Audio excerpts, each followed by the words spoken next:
Lawrence, we all know how to track a contact us form, but how do you measure the ROI of top of funnel content like blog posts or educational content that has potential but doesn't immediately lead to a sale? How do you connect the dots? I have seen revenue come through blogs before, like just intermittently in my time.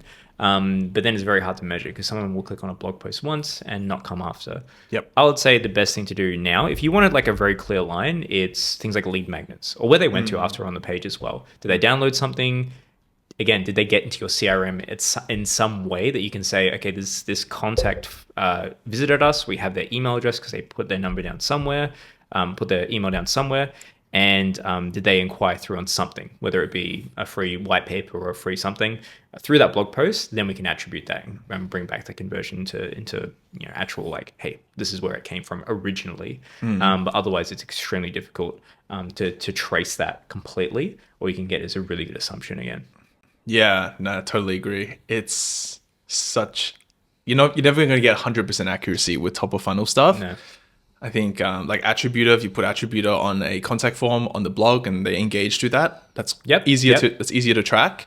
But something that kind of gives you a good indication, but it's not 100% accurate, which might be helpful, is if you look at if you put Google tags onto that page and then you track how many times like people click through to other pages, or if you track how many times people click through to key events like download PDF, call now, contact us, etc. Like how many people moved to the next step, right? If you track that and you can see what are your like top 10 pages that have the most amount of key events, then you know that those are your most important informational pages.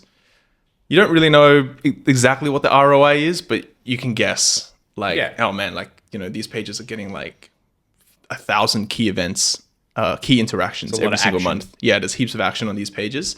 So you know that these pages are important to protect. You don't know the exact ROI. It's very hard, but you get like an idea. You can kind of infer as well because like for some industries, you know that your call to contact form ratio is maybe like 1:5. So for example, like some smaller local service-based industries, like if you're a plumber or landscaper or something like that, the contact form will only make up about 20% of your leads, and then the rest is going to be phone calls. Yeah. So then you can kind of like infer that like if your blog post is getting like 5 contact forms, but there's heaps of like clicks on call now, and you don't have access to the client's call rail or something, you can kind of infer that this page is getting roughly like 25 leads a month because it's getting like 5 contact form submissions. It's getting a lot of clicks on the call now. Yeah. You just can't see how many actually called through because not everybody that clicks call now actually calls through.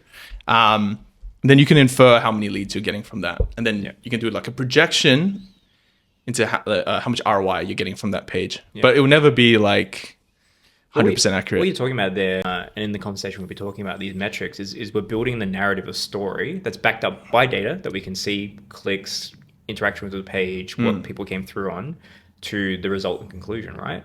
And that's a lot of the work that I think is missed in the industry. Is like you got to tell that story, and if it doesn't make sense to you, then it's not going to make sense to the client. Yep. But if you can draw those clear attributions, hey, this area of the website got really hot for this period and your phone was running off the hook, ringing off the hook during this period, you can infer and conclude that it probably had something to do with that, right? Yeah. And I believe that story. If I looked at it and went, okay, nothing else happened but that, that's the problem with marketing. It's like, unless there's isolated events that you can truly show, like an event, like you literally hosted an event, and you could be like, this guy talked to me and said they came to the event and inquired through organic. You have to be able to build that awareness through everything, build that story through everything, and go, yes, throughout this work, this is the result. And that's the most powerful stuff we can do in our campaigns. Yeah,